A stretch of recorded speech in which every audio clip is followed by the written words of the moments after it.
discretion if the other guy. Are you gonna stay on the ground like that? Or really that back? Look at how he's still playing the grappling. 1,001. Look at this, he's still playing grappling. 1,003. Choke, Tonga. Now, Tonga. Get it. It's got it.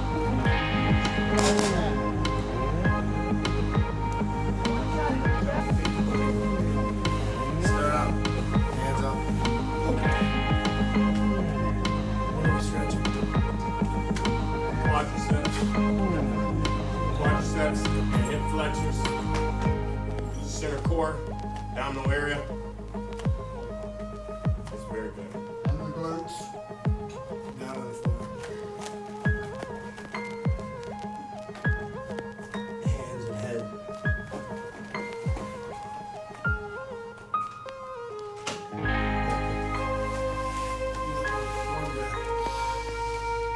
Exhale down.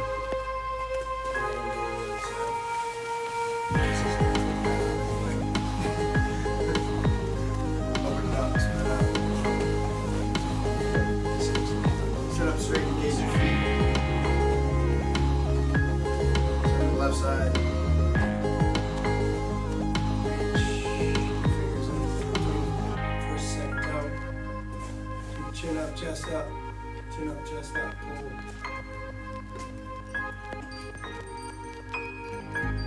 Keep breathing.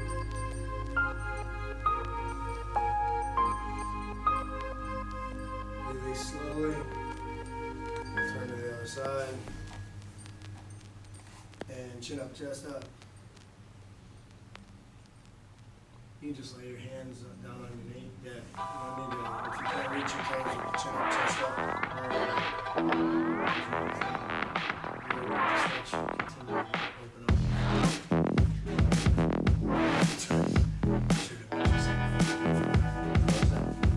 Pull it in. Some over. Head up. Onto the knees. So that you're sit down on your feet. Sit down on your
depending on where your flexibility is, you can go all the way back into it so that both forearms are on the ground, or just sitting back.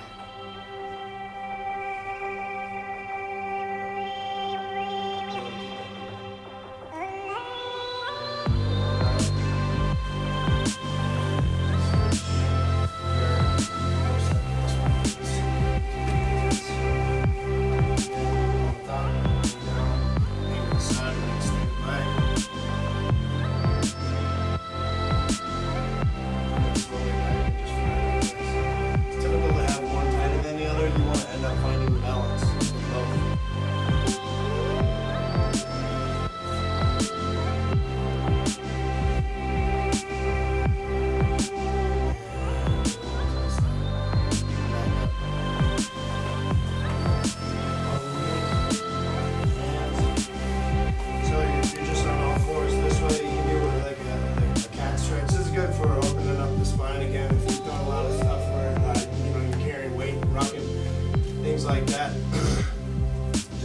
both sides of the spine. So you're gonna drop everything here. You want to drop it and you loop up. You're arching this way.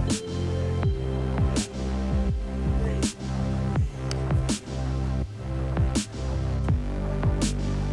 Big breath in. Exhale it out and arch up. Let your head hang. So let it hang. You don't have to tuck it real big or anything. Let it hang. So you get the right position. Get the head straight back. Great.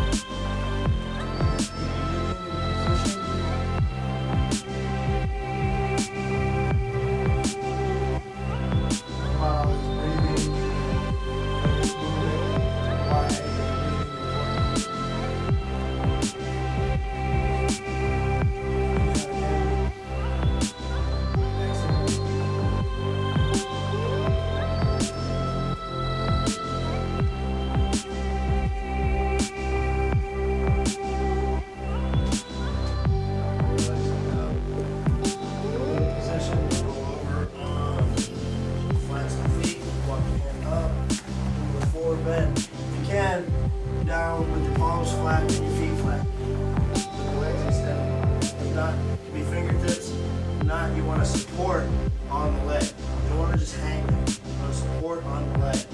Okay? If you're not able to get fully over, then you're putting a lot of strain on the lower back. You don't want to do that. Okay?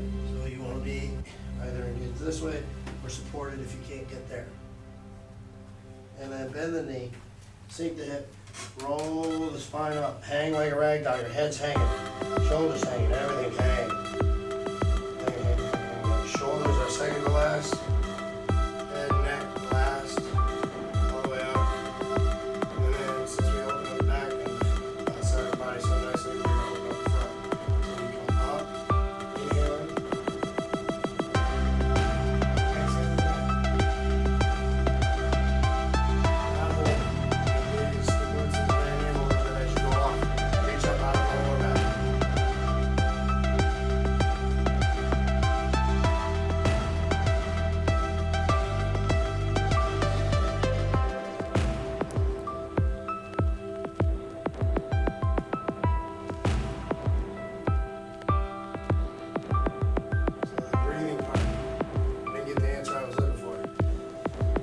Where do you learn about breathing in the military? Yes, you do. So if it's so crucial for shooting, why do you think it's crucial for shooting?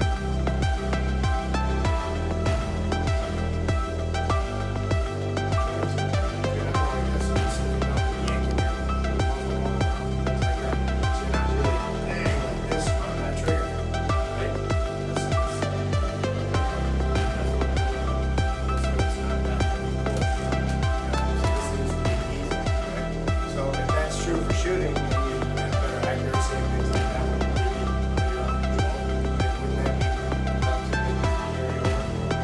hand-to-hand type movement, knife fighting? So you need to keep your breath flowing because you need to feel oxygen all the time through your body, different demands. A lot of people have toxified, put themselves in a hypoxic state by holding their breath on.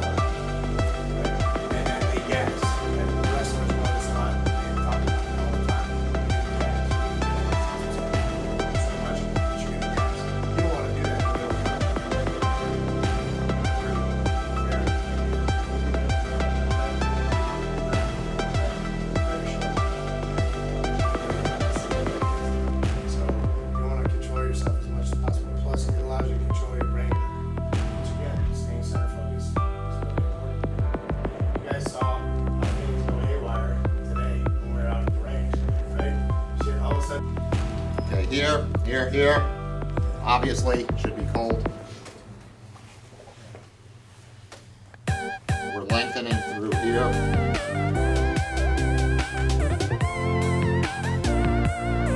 First position.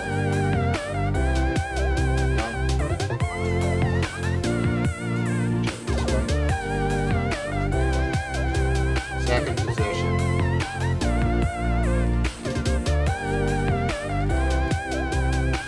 Face down.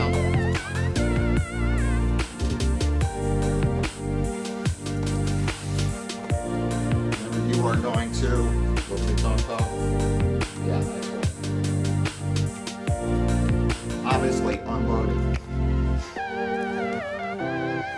Jumping grasp. Out here like this. Tighten the glutes. Send the last inches home. Protect your back as you lift.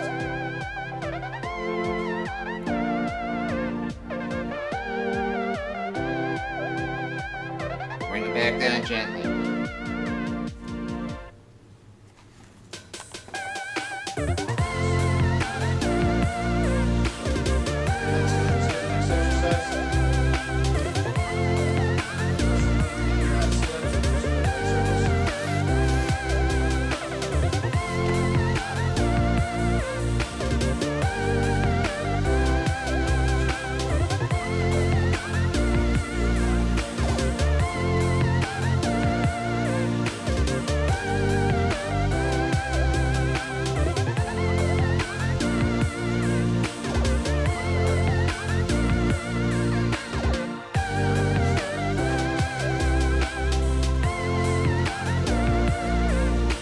Side by side. Yeah, side by side.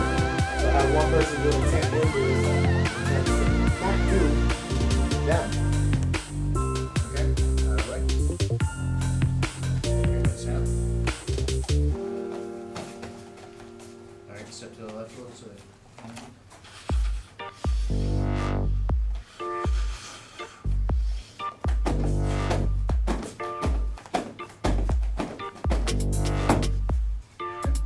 Show us some sit-ups from those feet. The 3-point knockout. 3 points that we're gonna go for. Jawline right here. Right into the triangle right here. See how uncomfortable that is? I'm just barely touching them, right? This jawline, obviously you break the jaw, you're gonna get some good stuff. And into the throat here, anywhere in there. This combination, any one of these can put somebody down in here, boom, like this. See the discomfort right there? And that was from about this distance and it wasn't very hard. If you let it go into somebody, you can get a really nice reaction. Same thing. I got a gun! Good. Good guys, get them, let's go. Isolate the limb, isolate the limb, stop the action. Nicely done. Talk a little bit about the fragility of the human body. Fragility, what's it mean? Fragile. Fragile. Breaks Nice. It's not just an Italian word anymore. So a lot of people, the way they're training now, they're in MMA gyms all over the place. I don't care what system it is they're using MMA gyms. So they're training for the ring. Obviously, we talked about that it's not a sport. You're not in a sport, right? So you're training for battle. So do you want to knuckle up and bash somebody on the hardest parts of their head just to get this knockout that you're going to win the game? No, you want to put them out of commission, right? Right. What's another danger of hitting with your hands knuckled up like this? Breaking them. The fact that it might not be conditioning. Conditioning, you break those knuckles, right? So that might make it difficult to do what? Draw a weapon. Shoot guns. Right? Let Meg So even in that eventuality, you might also want to know how to shoot in what manner? Offhand shooting. So, you know, we haven't worked on that piece yet, but we're going to get to that. So, basic fragilities of the human body. Look, his eye's already jacked up, right? So we're not going to push on that one. We're going to push on this one. This is comfortable, yes? Okay? It's not a problem. How about now? Right? I didn't push that hard, and he went away from me very easily, right? That was pretty easy, right? Hold still. Ready? Fragile. Okay? Pretty easy. Come on back up. That's official. Why is that not illegal in MMA matches? Sport. Because it works, right? It works pretty well and it would stop people really quickly. Alright, that's not too good. Okay, ready for this? Here we go. Pretty easy. That was his nostrils. Alright, would you say his nose is fairly fragile? Here's your nose, okay? Yeah, nothing broken, yet he jumped off of that really quickly, okay? The ears are alright. You can pull somebody around with the ears, but the problem with the ears are, as mine did one time, they pull off. So it might not control the guy as effectively as you want it to. So you don't necessarily want to do that. The throat, this is okay, right? If you try and choke somebody like this, not such a big deal. Muscle your neck up, muscle up. There you go, see that? You can handle that, right? But how about this? Okay, again, pretty easy, right? We are fragile individuals, and we haven't even gotten to the sweetbreads yet, right? And everybody knows that one. We're all pretty fragile down there, right? So this is pretty basic stuff. You have to think about things that can easily close your eyes. Close your eyes. Close them. Close your eyes. Okay, don't close your eyes. All right. So you have to think about things that will motivate people. And I got to close your eyes. Ready? This way. Okay? Yeah, see his eye? He always looking around like this. It's very simple to get somebody to move in ways. It's not necessarily going to kill that guy in one movement, but you're going to open up things for yourself. And it's very easy to do. And we can practice these things. Are you okay? Yes. All these things that I just did to you, you went down on the ground and you're falling all over the place, you're okay. So we can practice these things safely. We can bring them to the table in a manner that is easy to practice, safe to practice, and you can use them for your survival income. Got it? Got it? Oh! So one of the techniques you can learn is when somebody goes to tackle you, and they shoot in on you, you can sprawl out, cast their weight with your body weight, you can hold yourself in a balanced position here, get control of it. Instead of going for the guillotine like you do in modern army, you get control of their neck and adjust them back. You get full control of them. You can put them down, you continue to recover. Or you can keep them up. Have control of them right here, or down here at the top of the neck. You don't body weight. It's quick, it doesn't matter the size of the person. You can find their weight with this action.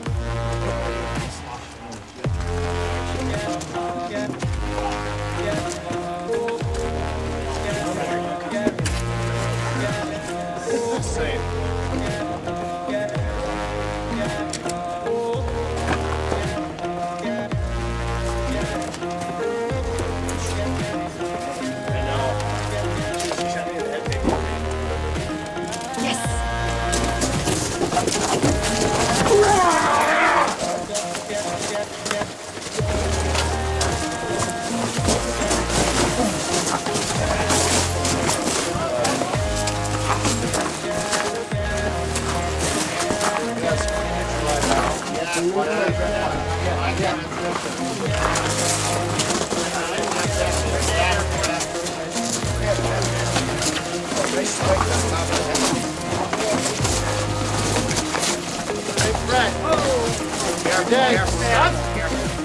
Got the back of the neck.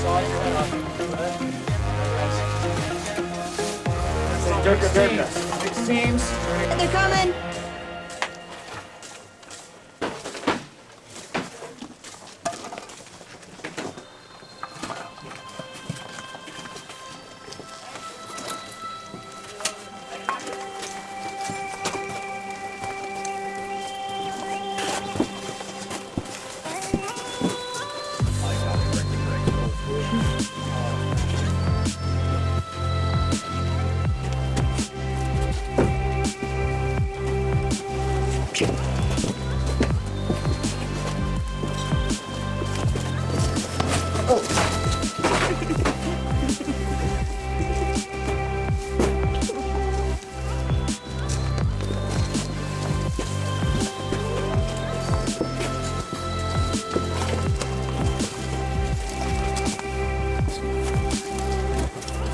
I already hit him, sorry.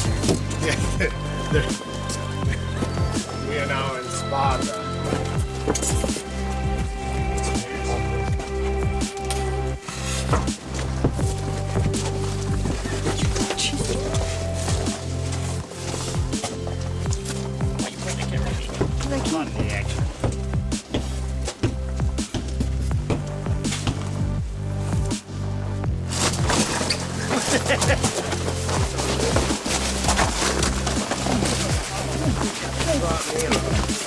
Face him, face him. Face him, don't throw up. I'm dead. You alright down there? You okay? Hold on, dude. Don't move yet.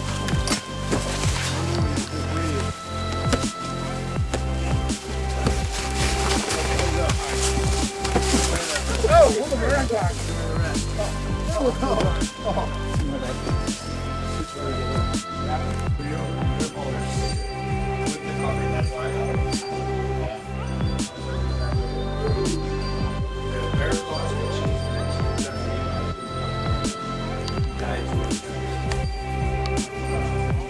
Yes, you do. It's like an artificial thing.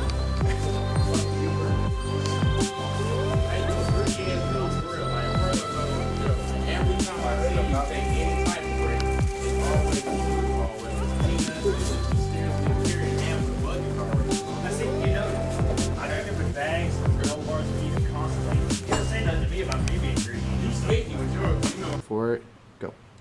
name is Specialist Stewart. I'm from 7th Special Forces Group, 1st Battalion. I was selected to come to the program to learn these new techniques. Definitely very effective program. I like the fact that it's hands-on training from the start, first day. They start out with the most effective techniques that you will need in combat, as far as striking, weapon awareness. All that is included in this program. Situational awareness, as far as the IDs and things of that nature that's going to be placed, or either weapons pulled on you at any time. You need to be situational aware of what's going on around you. Class is very effective. Oh man, you're gonna have to erase that. Fit PT program. The PT is very, very effective. I'm not feeling any strains on my joints. I'm not feeling very sore. Of course, just the regular soreness that you would get from any workout that you would do, but it's not hard on my joints, and I don't feel like crap the next morning. Would you say that the PT is more effective than what you currently do? Do you think your PT score is going up or down? I feel that my PT score will definitely improve by at least 30 points minimum, just simply because of the different variations of the exercises that goes on.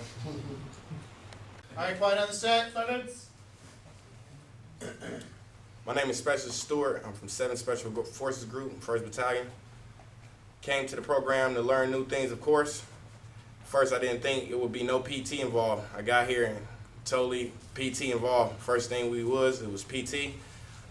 Different types of exercises, such as the single leg sprawl, the uneven push-up, the Hindu squat, the Hindu push-up. Different exercises that I had no clue I would be doing. Definitely was effective. I feel it's more effective than the PT program that I do every morning when I go to formation. It's not tough on my joints. I don't feel weak and beaten down the next morning when I wake up. I feel more energized. So I think the PT program is very effective. Day one of the program, right into it, it was a brief introduction, so we know exactly what we're going through and what we're doing, who the instructors were, their background, and it was all from there straight to class, and we were learning different things. It was actually hands-on. We got to go to range 33. It's different. It's not just this place that's where we're learning at. It's actually other places. All right, that's good. Yeah. We already got you. We got you. You're the formal guy. Well, actually, if I could, Uh-huh. I'm concerned about the visuals because of his dark black skin with that white background. It's going to be hard to really. For those of you that experienced it. For me, right now I'm specialist promotable, and I'm looking towards becoming an NCO. And I ask myself sometimes, what is being combat ready mean to me? I think that the current Army PT, though maybe traditional, is very monotonous. I think that you should be training every aspect of your body so that way you're combat ready. And that's what this class has. I feel you're strengthening pretty much all the muscles in your body so you can be combat ready, not just push-ups, set-ups, and run. I don't think that's enough. We need more. But that's just my opinion. Program. Well, basically, I'm Sergeant Dorno from Herbert Field, Florida. Air Force, first time they're coming up here. This is going to be the first Air Force unit to be practicing urban combatives and everything else. This is a different scenario for us, you know, where our PT schedule or any of our combatives thing is go fix an aircraft and there's, you know, go for airstrike and everything else. But to be actually learning the hands-on training and getting physically fit, it's a completely different aspect. I agree with your monotonous, you know, push-ups, sit-ups, and for us, an additional measure of the waist to see, you know, if you're the perfect 28, 32-inch waist and everything else. But that's not here. I mean, the first thing we did was, you know, do circuit training, and I cried like a little girl the first second, you know, because it hurt, you know, because I was not used to that, you know. And I really see how you guys are physically fit, you know. You were out smoking us push-ups, doing all these things, and we're just like, whoa, you know, we need to catch up to you guys, you know, physically wise. What'd you think about the program? I like the program. I mean, you know, I came down here, I didn't know what to expect. You know, I wouldn't say dragged down here, but you know, we're gonna have some different scenarios, I guess, now when I got back. I mean, all the guys that came through the class, the instructors and everything, you know, I don't have any background in martial arts or anything, so everybody slowed it down. They explained it, and then we went and did it. So, I mean, for me, you know, that I learned a lot more. Learned more about breath control. I learned more about muscles that I forgot I had. So, I definitely enjoyed this class. Okay. What was the hardest thing for you in these couple weeks? The hardest thing for me, I'm a very quiet person, and they started to teach me how to have more of a command voice, and how to be more of a man, pretty much. I'm just being quiet, and then they taught me, the PT is just so much better than what I do normal. I haven't been in the Army for a long time, but it worked my body a lot better. In your military career so far, how much tactical training have you gotten that's actually realistic or relevant or something that you might actually come across or have to use to protect your life or the life of your teammates? Well, basically for Air Force standpoint, usually when we're at base X or any of that issues, we get a mortar attack and everything. The first thing we're gonna do is run to the bunkers and see what direction it's coming from, you know?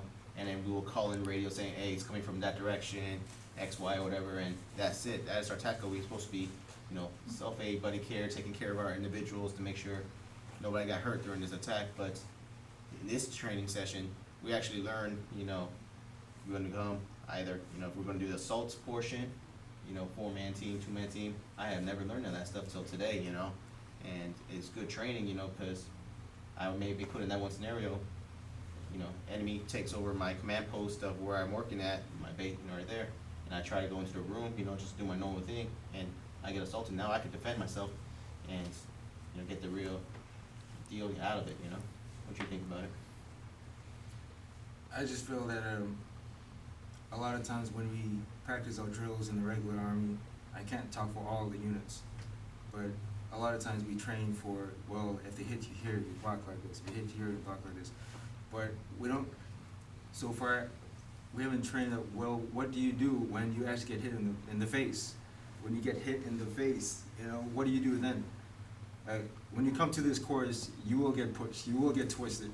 They will throw you different variables so that way you can think to yourself, what the hell am I gonna do with this and then? You're practicing new habits, good new habits. But the thing that I really like about it is when they're tough on you, they're gonna prepare you for it.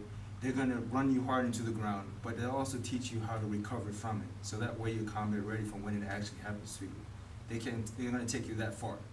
I truly believe that this is the course for the Army. I think they need to transition from the current stuff that they have, but that's what I think.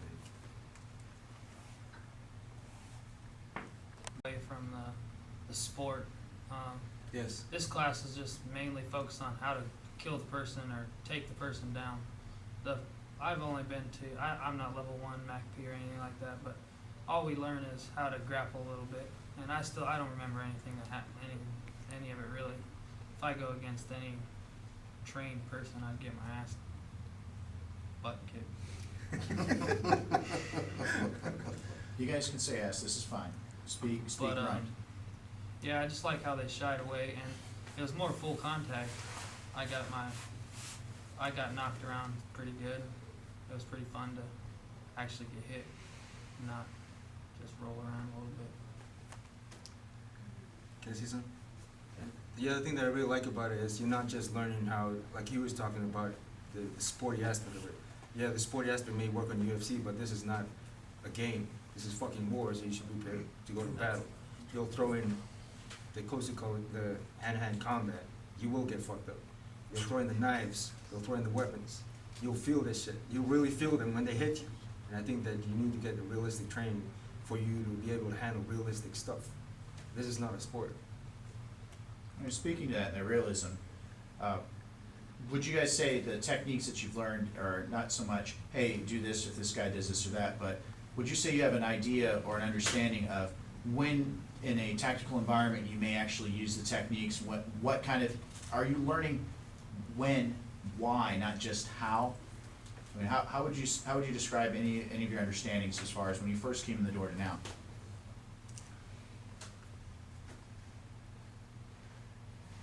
I like the class because it's definitely not robotic taught. Like everything is not put your arm here and when he swings here, you will reach up here and grab his weapon, because it's not going to be the situation in which you find yourself in a real combat situation. Like, it's not going to be, I know he's going to throw a strike here. No, it's going to be, you need to be prepared if he throws a strike here. You need to be prepared if he throws a strike here. You don't know if this combatant is going to have a weapon. You need to know how to defend yourself against a knife, against another weapon, because we're not the only people out here with M16s, M4s, etc. There's going to be other weapons involved. You need to be able to defend yourself against it, know how the body moves, how to create angles. If you're trying to get in close and close the gap, you don't want to be on the other end of that object which your combatant enemy is trying to use against you. And this class teaches you that. You will have your guard up. You will have situational awareness. You won't just be sitting around looking. Like, you will put and apply everything you learn in this class into a combat situation. It's not sporty. So, like, I really like that and how it's physical, and you are able to actually put yourself in situations which you will see in combat and go that percentage where you can actually say, oh, hey, I need to protect this area. Hey, my buddy, he might just not be there. Like, you will learn these techniques, and that's very important. So I appreciate that out of the class. Well, speaking about the equipment, you guys have a pretty good idea of how IEDs may work in a vehicle, how an AK-47 operates. It speaks a little bit about the hands-on applications, the things that are brought in as teaching tools or aids, and what you may have learned from it that you may have never learned in your military career otherwise. Let's say it familiarized me a lot with the AK-47. I mean, I learned what it is basically now. I can see in movies, TVs, and saying always see the enemies always with that thing. Until you actually touch one and actually know what's its range, motion, firing rate, and everything else to apply to, it's a different story. Coming off to today to using training knives, training M4s and everything else, the little plastic ones that have still a little kick in it and everything else. Oh, trust me, I have a little welt on the side of my leg and everything else being hit with it today, and there are all these other past days. It is an awareness thing, because I was expecting a block face always and everything else, and when you come with the side, I'm like, where the heck that came from? It's just because I wasn't paying attention. Now I learned that, and now I am able to more block and stuff. I'm just thinking, like, if this is level 1, this is where it starts, we're definitely learning a lot from, I think I'm learning a lot. This is as close as it gets, but if this is level 1, how much more can I learn? I mean, ask yourself, if you ask yourself, if I get thrown into a situation where I get deployed and I run out of rounds, and I don't know how to operate the enemy's weapon, what the hell I'm gonna do? I can't operate the weapon. And I like that aspect of this class. What do I do when I have a knife and I don't have any rounds? I can kill somebody, I know how to use that knife. What do I do when I run out of rounds and all I see in front of me is the AK-47? How do I operate that weapon? This class teaches that. SKS, all these different aspects of the game that they bring to war that actually happens in war, that's what you learn in this class. If this is level 1, I want to go that much further. I want to learn more. There's a lot of things that I can learn from this class, this course. This is the shit.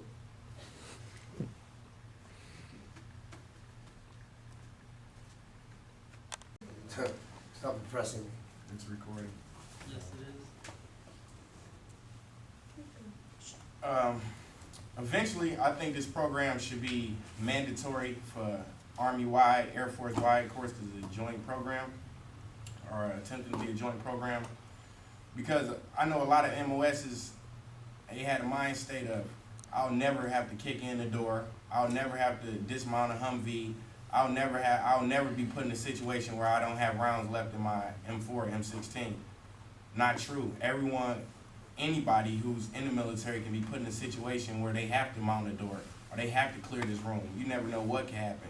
And I think that's overlooked, and the training that people receive due to their MOS is not evening out. So a 92 Alpha supply guy, he should be able to clear a room just as 11 Bravo should be able to do. And you get that in this class. You will learn how to clear a room properly, effectively, more than one way. So I really appreciate that out of the class too. Well, speaking of that, and environments, a lot of folks try to give you guys the BS that just because you're a member of the armed service that, oh, you'll never see actual combat, or you'll be behind a desk, you'll fly predators from 10 miles away, or sit in, say, Texas, and fly a predator on Hellfire operations missions, and there's no way you'll ever come into combat. An honest assessment, prior to going to this course, I know some of you have had some combatives training, but how do you think you'd really handle yourself if, say, someone came in a very disturbed mental state and started shooting in a hospital, like recently happened in Fort Hood? Would you feel, before, do you think you'd be able to handle yourself in a way that would reduce the threat, just try to help people, or actually neutralize the threat or the attacker? Now that you understand the basics of how some of these pistols work, the strategies, understanding what happens when they reload, how to get off center line, just a little bit before and after, just an honest assessment. I think now that I'd definitely be able, before I'd probably, I'd be taking cover, and trying, okay, who's hurt, looking where they're coming from. But now it's like, all right, now go ahead and reload, because now I'm gonna close the gap, and I'm hoping that, that these other people are with me too. But, another thing I like is, the different backgrounds. Not everybody's the same background teaching here, so we got different martial arts, and that really helps, so.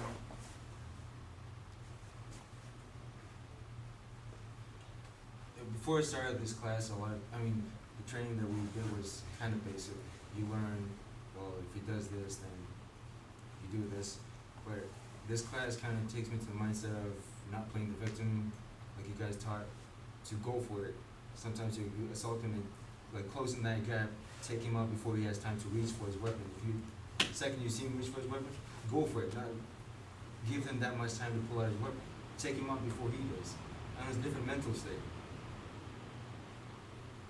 I would honestly say, before taking this class, I would be the individual that we ducking, covering, and doing like the regular training that they always say, stay down to the ground to either the police or anything else, say, hey, clear out of the way, you're good, you're safe and covered and everything else. I would be that person. Now, now we're speaking in the mindset of, out of the box and everything else. Now you could, if you see something close, throw it at the individual, do something to, don't be the simple same target and everything else. Yes, you get out of the way, but you could, throw a thing. You could, either find a firearm, find anything, something that would, distract the individual so any other person that's closer to him can knock him down or end that individual, for example, for that Fort Hood scenario. But I think this course is what's going to teach individuals how to respond properly, to get you out of the box of the standard, lay on the ground, get out of there, I definitely feel that if I took two of the people that are in this class and two of the people that were in a MACP class, we would be able to take down a guy with a gun more than the people in a MACP class. Just because we're trained that we can grab somebody's balls or poke them in the eyes. I was never taught that in MACP, so I could attack any part and not worry about, and not, we're trying to get rid of that thing where you can't grab somebody's balls or poke somebody's eye.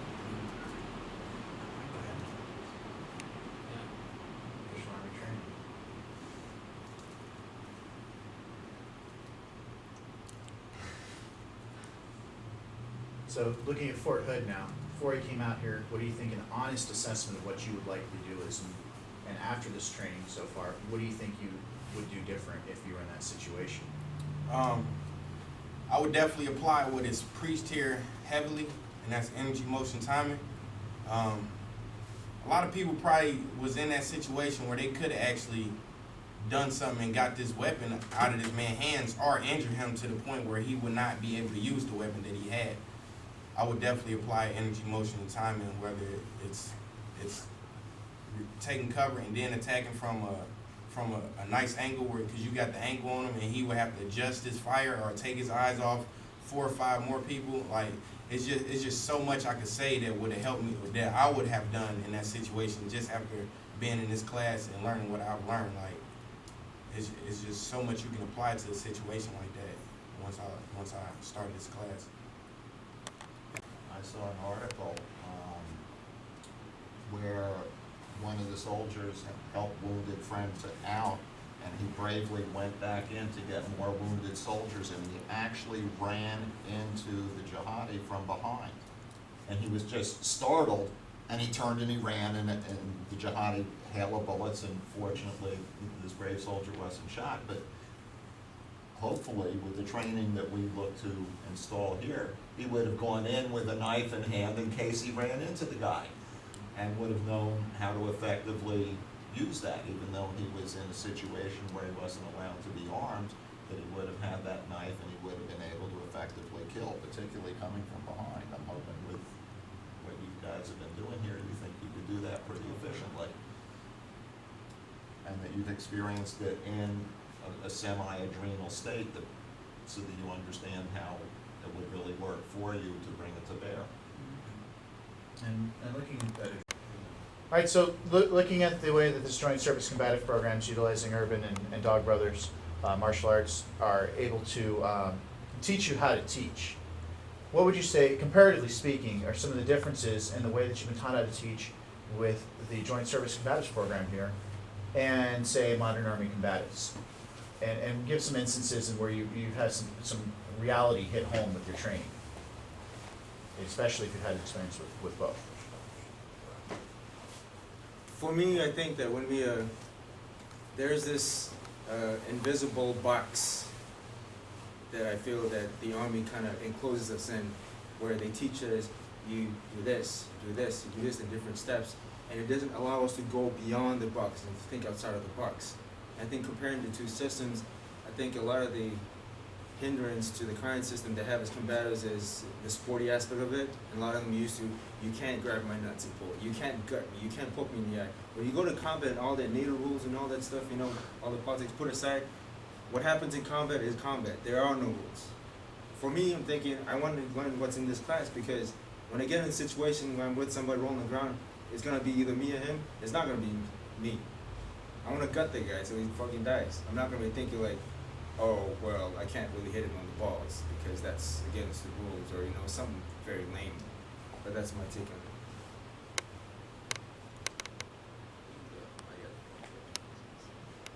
Well, to be honest, since I never had a combatives background and everything else, this is just, you know, like as a, you know, fresh meat to this course. You know, I'm learning a lot of, you know, interesting information. You know, I learned how to defend myself. You know, a lot of these people, like I said, are MACP trained, so they know how to do the side control, the guards, and all of that stuff. But, you know, from not knowing nothing, now I know how to break out of it.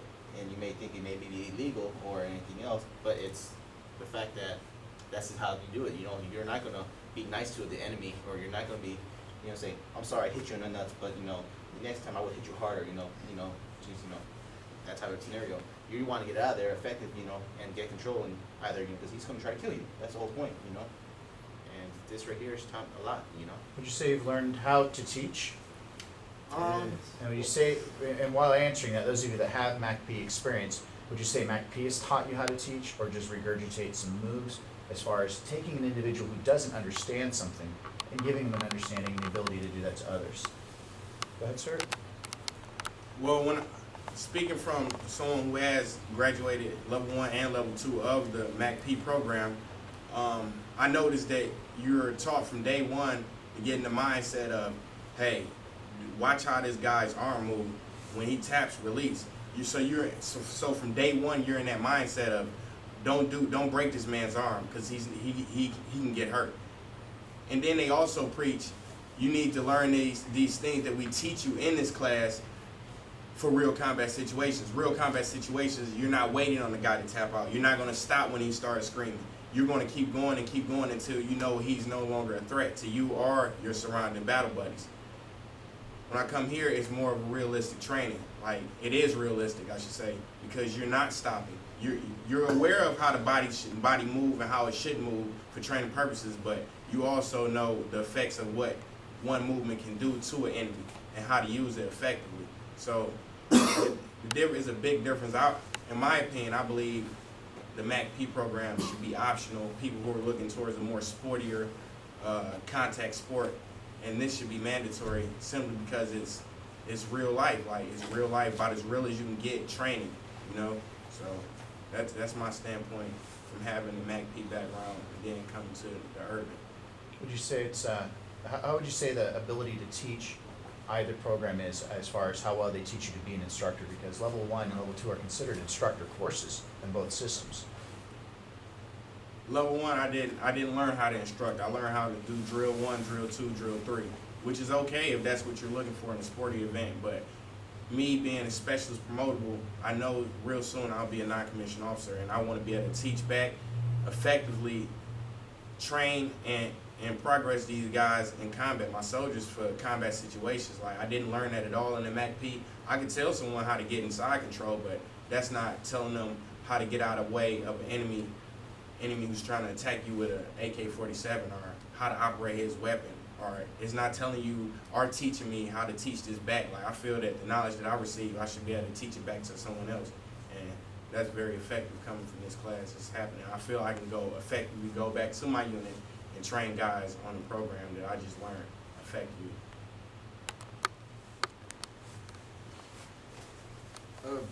The thing that I liked about this course when it comes to us gaining a skill set of how to instruct others is the way you guys instruct us, as in like you're gonna teach us, and then you ask us not just to give it back as in like some kind of verbatim script or anything like that. You ask it, how do you understand what was taught to you? It gets us to the more like how to understand, because you guys teach us, you let us feel the pain, you guys let us feel what is actually being done to us, and then you guys ask us, how would you teach this to somebody else? And then you guys are pretty much taking us baby steps and refining us as you go.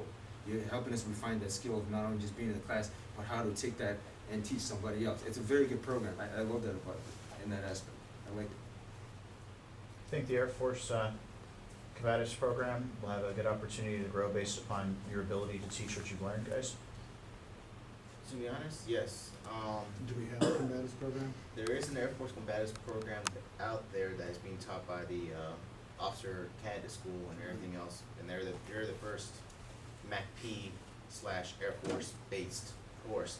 This one right here is going to be a revamp of it, because we're going to be rewriting the rules and everything else, because Brought down to our level. down to our level. Because granted, we are military people. We can't go to outside the line and everything else when we have to, but the Air Force is that always stay safe.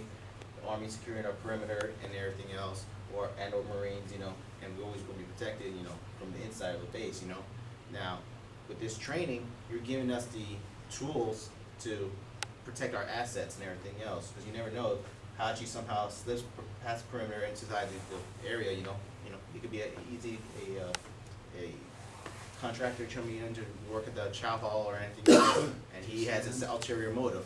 Now you could take him out and freaking kill him.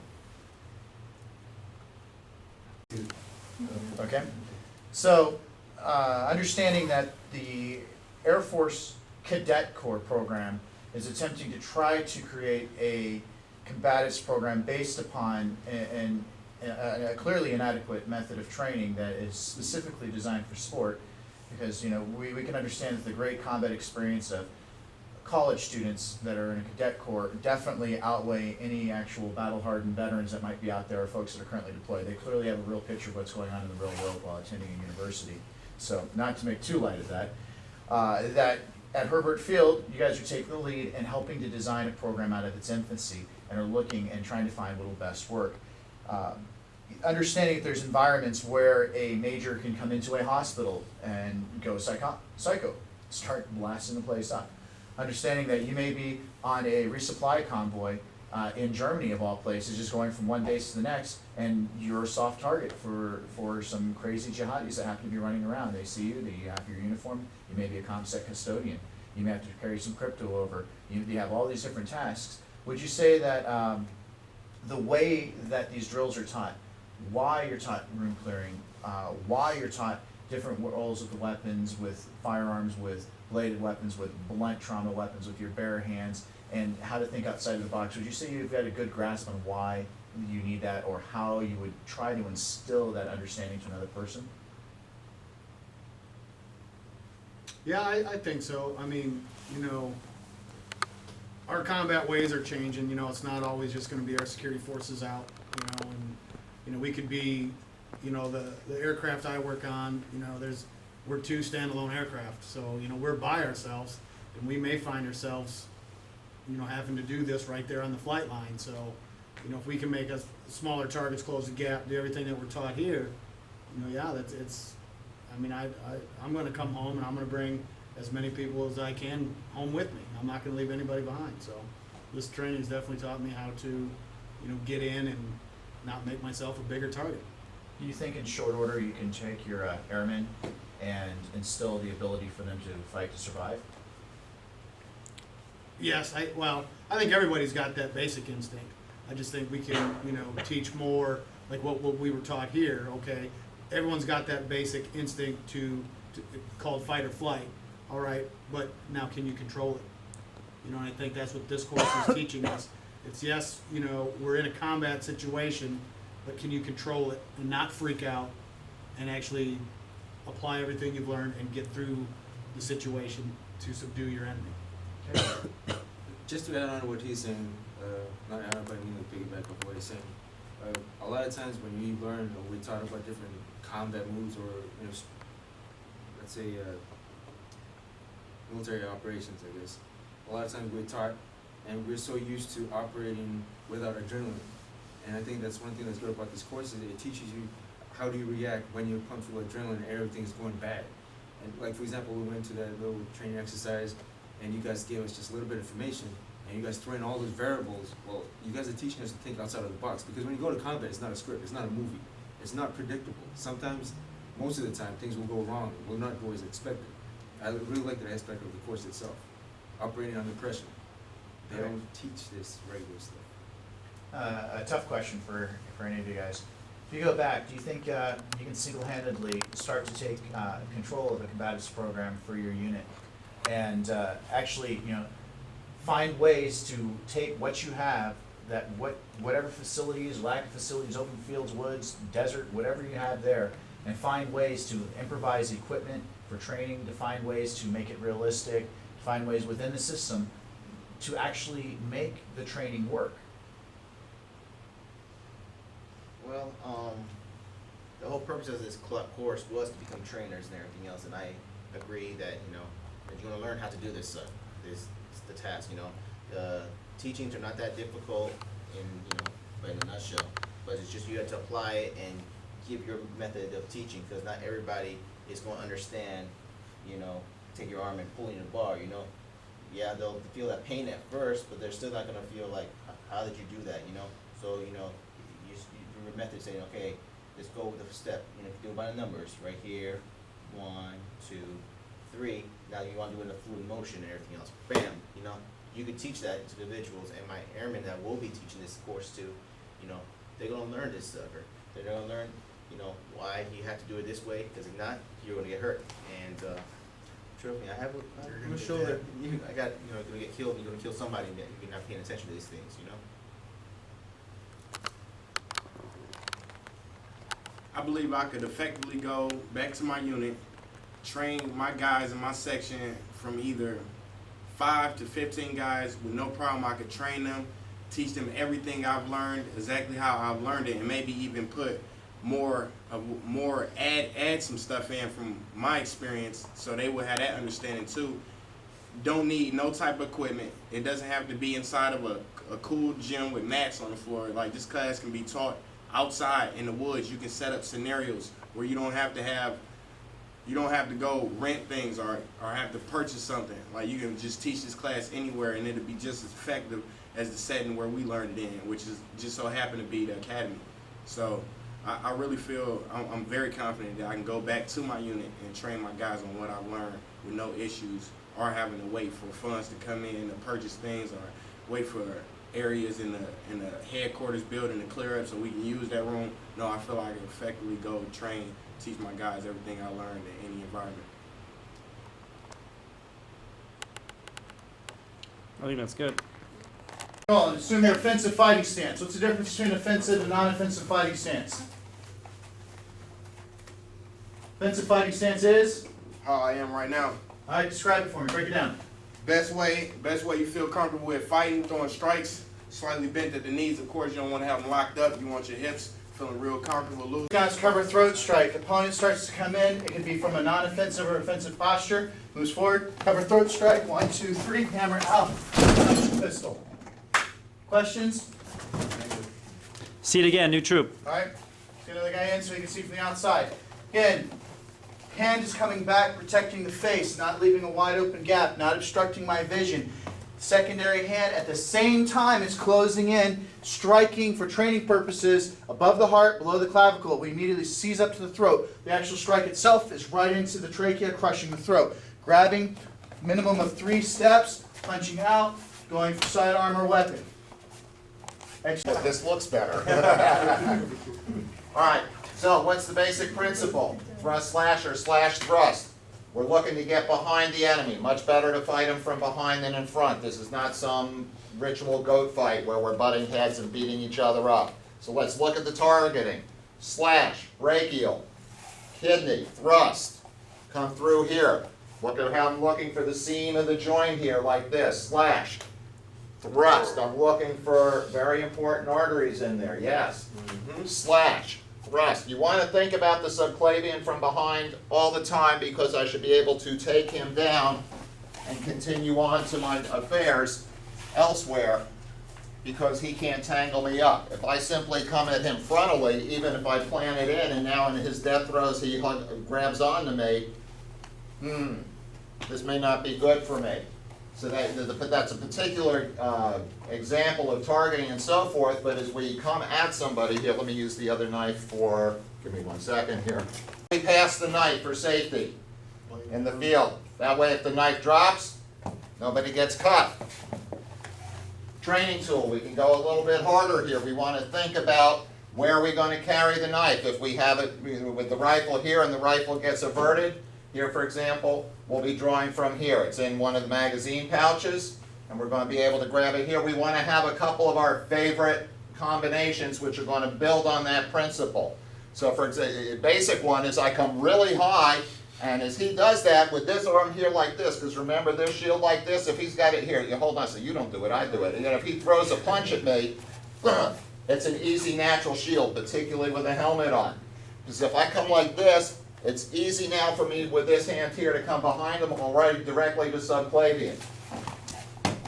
And we're ready to do what we need to do. Or A Marine Corps lines fighting instructor and a Modern Army Combatives instructor, we're going to make some of these key fallacies and differences here. With the Modern Army Combatives program, they're going to very systematically expect an opponent to do exactly what you'd like to do while placing some very nice, polite, sport-placed grips so they can give you the illusion of going 100% all out without any of the actual reality of going out even 50%, 20%, 10% of what you would actually need to do to survive in combat. So instead of some of the basic movements that they use for some of these drills, the fastest way for me to escape them out using urban techniques, please protect your groin, is going to be used with closest target with a lot of force to get the body moving while reaching for the eyes, while hitting, while moving, stepping, stomping, and getting to the weapon. This is done both in and out of combat equipment. As you guys roll with your body armor, you start to see what some of the limitations are. Last time I checked, if somebody knocks me onto my ass and I'm in full combat equipment, I've got my weapon slung over, I'm not going to be rolling around nicely, I'm not going to be able to get up politely. We start adding aspects. If somebody decides to pull guard, go ahead. Instead of trying to play nice and help him set me up for a nice triangle choke or play sport-like, we immediately start biting, gouging into the eyes, the face, the throat, the groin, eyes, face, throat, groin. Get up, run through. A lot of just nasty techniques, whatever we have to do to get up. One of the reasons why low-level kicks and kicks alone are going to be effective. Instead of always trying to fight somebody up here, if you can effectively fight them below, Don't look at me. there's a lot of things you can do. So you can go ahead and It's set like somebody natural. up and bam, and you can take them away. You take away their legs, you take away their base. You know, you get them up here, and these are a lot of good things that you can do to somebody that will necessarily probably make them want to get out of the fight. Yeah, definitely. Like, All right. move away. Keep going. Inside kicks are good ways to, you know, take somebody's balance away. If you're here, you get their balance and you can keep moving And in. they probably be moving like that. All right, now, Don't do it, Tim. Nah, he's got fucked up ribs. Sit down. next. Don't let him punch you. You know when you're ready? Good. Okay, contrary to another common Modern Army Combatives fallacy, blunt trauma damage is the fastest way to end a fight. You hit someone in the head with a baseball bat, fight's over. Instead of trying to hold a choke on someone and hope that within 3 to 12 seconds you might hold it long enough without anybody else stomping you into the ground or killing you or shooting you or monkey stomping or any of that other stuff, to be able to effectively hold a choke for 4 minutes to cause death on that person. So what we're going to start with are some of the basic strikes. In short order, we can get 12 strikes from punching, kicking, knees, elbows, the whole 9 yards, working both sides of the body in a simplistic manner without any kind of fancy naming. So we're going to start working our way through these. The odd number, with the exception of the kicking, is always going to be on the front side. So we will start learning to use the body, hitting a person, getting hit back by a person to build body conditioning. We never practice missing. So a basic demonstration of this rundown is 1, 2, 3, 4, 5, 6, 7, 8, 9, cover, 9, 10, 11, 12. He's now able to answer immediately back with his.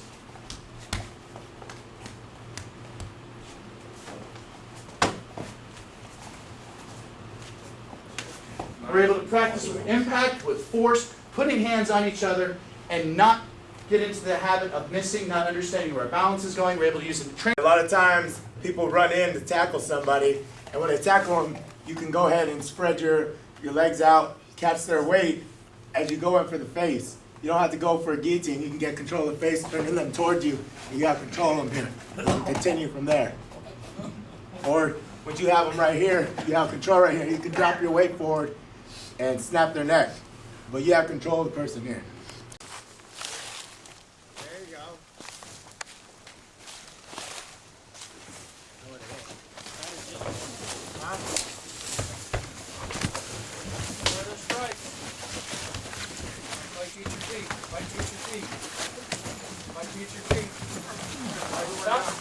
He's neutralized. Let's get the next guy. I really didn't neutralize. You did? Yeah, good job. One for GP? Restock. No, one for GP. Keep working. Work through and go. Go to the next room. I guess I get your own.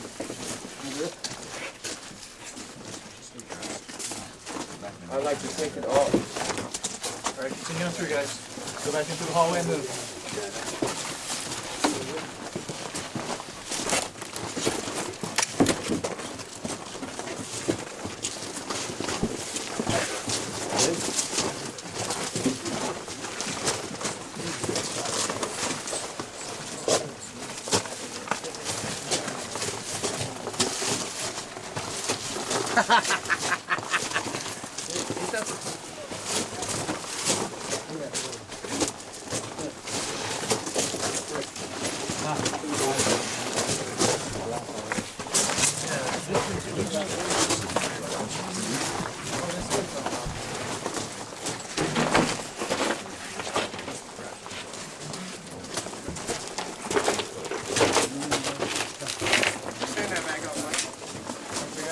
This way, which way behind that? Right there. Here's somebody.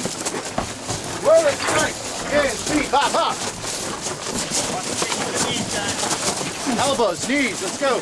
How about working those arms? Breathe it, breathe it. Neutralize him. Stop. He's neutralized. The dead man? Because he loves the Muay Thai. Is that the rest? The Muay Thai. All right, guys. All right. Bad guys, you're not good guys. Go